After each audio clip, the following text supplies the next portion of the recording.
Motor's not running. They haven't moved. Howdy y'all, you got the Bulldog on the channel. We have another enigma. This little Kia, whatever it is, come in with AC in op. And you know, you just think, okay, it's low or something. And in it comes, and it is functional. As a matter of fact, it works perfectly. Works great. It frees you out. The customer was saying, well, every once in a while it'll work okay, and sometimes it snows on you. What? Yeah, sometimes it'll spit snow out at you.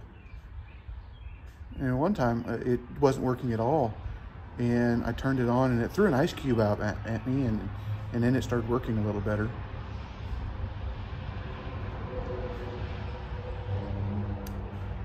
Okay.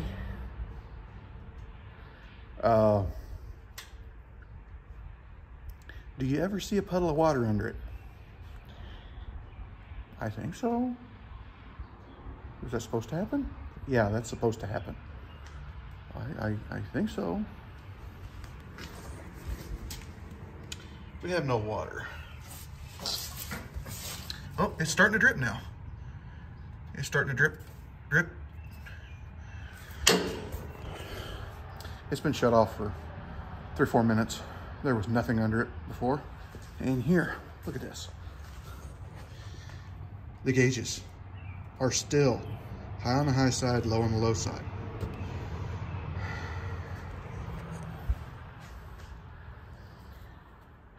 Multitude of possibilities. The evaporator core in there is probably a big block of ice. It's not dribbling water because it can't get, it's all froze in there. A stuck expansion valve can cause that. A plugged up drain can cause the water to back up and then freeze. Usually not though. That system is supposed to be down right about freezing, but not get much colder than that. It should be, you know, hovering around 30 degrees. It is very rare for stuff to freeze solid in there. It can freeze up if the expansion block is stuck and it will not open, and it gets colder than it's supposed to. When it gets colder than it's supposed to, the condensation on the evaporator core freezes and it cannot transfer heat whenever it is a gigantic block of ice. Tried to ask her, okay, does it, when you shut it off for a few minutes and then start back up, does it work okay?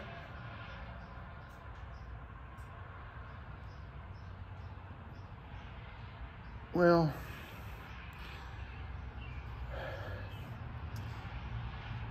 people usually don't notice it when it does work. They notice it when it doesn't.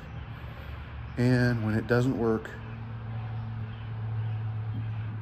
the effect is so great that they feel like it does it all the time. We had to run this thing for hours. Drove it yesterday, drove it twice today, and it worked perfectly. Matter of fact, my boss put a coat on the last time he drove it, and it's 80 degrees because it got so cold on the last test drive that he was shivering. We've been shut off for get close to 10 minutes now, and it is still holding pressures up like that. That's leading me to believe that the expansion valve is sticking.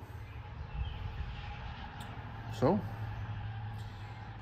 I will check the evaporator drain. Obviously the evaporator drain is working because now it's dripping.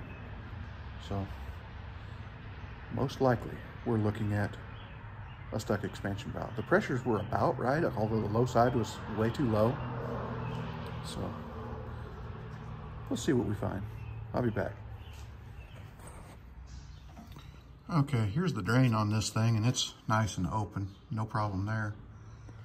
But up in here, there's the expansion valve. A lot of room around it. Not really workable. The bolt that's coming in the side, 10 millimeter. The others are 10 millimeter. I'm gonna have to wrench that out with a little short wrench. The others I can buzz out with a electric ratchet. So we're gonna get this thing pulled out and get it replaced. Okay, there's the old one. I already got the new one installed and it's sucking down right now. Looking in here, I don't see anything large. It looks really clean, but this is easy enough to get to. This is cheap enough of a part that we're just gonna put one on and see if everything goes all right. If it gives us trouble again, we're gonna have to go through the whole system and flush it, because normally when these things stick, it's because there's a piece of debris stuck in it. If there's a piece of debris stuck in it, that means the desiccant packet is usually broken in the system, and that's also the filter. So you're supposed to go through and do everything. Well, we didn't do it on this because it's so easy to get to. Here's another thing that you got to deal with. These are the seals that came with the new part, and these are the seals that I took off. They're similar, but they don't fit, not even close. When it comes to AC O-rings, they have to be pretty exact. They never are. I don't honestly know what anybody does that buys these aftermarket parts. This is a problem that everyone has. You would think that the manufacturers that package these things would figure it out at some point, but this has been, since I've been working, that's a generation ago, and they haven't fixed it. So normally when I get 2, 3, 4, 5 parts, you get enough seals that you can kind of put something together. But I get seal kits and I just keep them, and I usually have enough extra, but this one was a little bit oddball. We ended up having to get some from a kit down there. I don't know, it just gets my hopes up every time I get the seals out. Well, maybe they'll fit this time. No, they don't. So it's pumping down right now. That I can just go have lunch while this pumps down. So we'll charge her up and see how it does. All right, charging in progress. Now charging complete, but before I do this, I want to fire it up and see where the pressures are running. Okay. Before it was sucking the low side way down. Yeah, it's actually releasing it and letting it come back up a little bit. It wasn't doing that before. All right.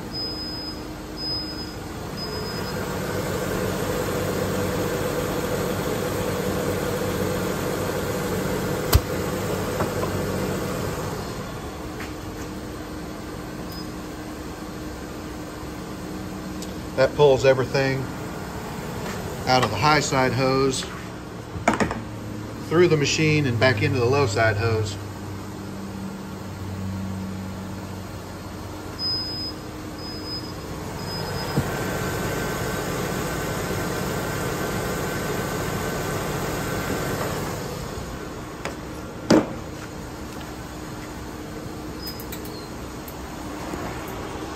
Okay, remember to put your caps back on. Don't leave them off. I usually put them in the front of the machine here so that I don't miss them, don't lose them on the vehicle or something like that. Also, something I do is I just put my finger over the hole. I shut it off so that everything equalizes. Put my finger over the hole. Make sure we're not leaking anything out of those, because those Schrader valves are known to leak if they get disturbed. Okay, we're capped and ready to go. All right, unfortunately, I didn't get back and film an outro on that. Customer came, picked it up, really happy. We did make sure to inform her that this is the least we can do, and hopefully that takes care of it. And the option is not good, you know, having to go through the system and flush it all out.